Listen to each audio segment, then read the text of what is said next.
এই কুম্ভ মেলাতে আর কত প্রাণ নেবে। এই গত শনিবার গতকালকের রাত্রে সন্ধ্যা থেকে শুরু হয়, ঘন্টায় 1500 টিকিট সেল হয় দিল্লি স্টেশনে। তারপর আপনার রাত 10টার দিকে প্ল্যাটফর্ম নাম্বার 13, 14, 15, 16 ভাগাভাগি হয়, স্টাম্পেড হয়, পদদলিত হয়। এখন পর্যন্ত দ্য হিন্দু নিউজ পেপার অনুযায়ী 18 জন मारा गए এবং অনেক गुरुतर आहत হয়েছে। रहते हैं। आपने अक्सर कितने लोगों को देखा होगा घायल या मरे हुए? अरे इतने हैं, पूरे वार्ड भरी पड़ी है घायल से, और मरे हैं एक बेड पर 4-4 जनी पड़े हुए। हमारे देवरानी के साथ 2 बच्चे मरे पड़े हैं। अच्छा, आपने कितनी बॉडी देखी होंगी एक अंदाजा? बहुत भैया है, बहुत ढेर लग रहा है बॉडी के। कैसे देख ही नहीं पाते हैं, इतना है वहाँ। आपका नाम? खुद देखी हूँ मैं। आपका नाम क्या है? शोभा। कहाँ की रहने वाली है? मैं बिहार के रहने वाली हूँ। तो आपको कैसे पता चला कि आपकी देवरानी की मौत हो गई? मेरे देवर फोन करा, यहाँ ऐसे बात हो गया, भगदड़ मच गया, मैं घायल हूँ, मेरे पत्नी खत्म हो गई।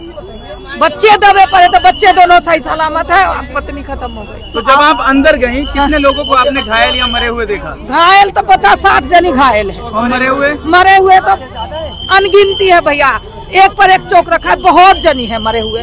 एक बेड पे 4-4 जनी है मरे हुए लोगों को। हाँ, मरे हुए एक बेड पे 4-4 जनी है, जिसपे हमारे देवरानी है उसपे 3 है। आपकी देवरानी के उत्तर प्रदेशे योगी सरकार 100 কোটি মানুষকে নিমন্ত্রণ করেছিল এই কুম্ভ মেলা দেখার জন্য। তাদের দাবি এখন পর্যন্ত 50 কোটি ছাড়িয়ে গেছে এই কুম্ভ মেলাতে। কিন্তু প্রশ্ন উঠছে যে এই মেলাতে যাওয়ার জন্য সরকার কি ব্যবস্থা করেছে। রেলওয়ে ডিপার্টমেন্ট থেকে নিয়ে পরিবহন আপনার ডিপার্টমেন্ট এই শ্রদ্ধালুদের জন্য কতটুকু সুস্থভাবে ব্যবস্থা করতে পেরেছে, প্রশ্নের মুখে বারবার। এর আগেও আমরা দেখলাম যে প্রয়াগরাজ মেলাতে ওই ভাগাভাগি ছুটাছুটি করতে গিয়ে 30 জন মারা গিয়েছে এবং 60 জন 90 জনের অধিক আহত হয়েছে।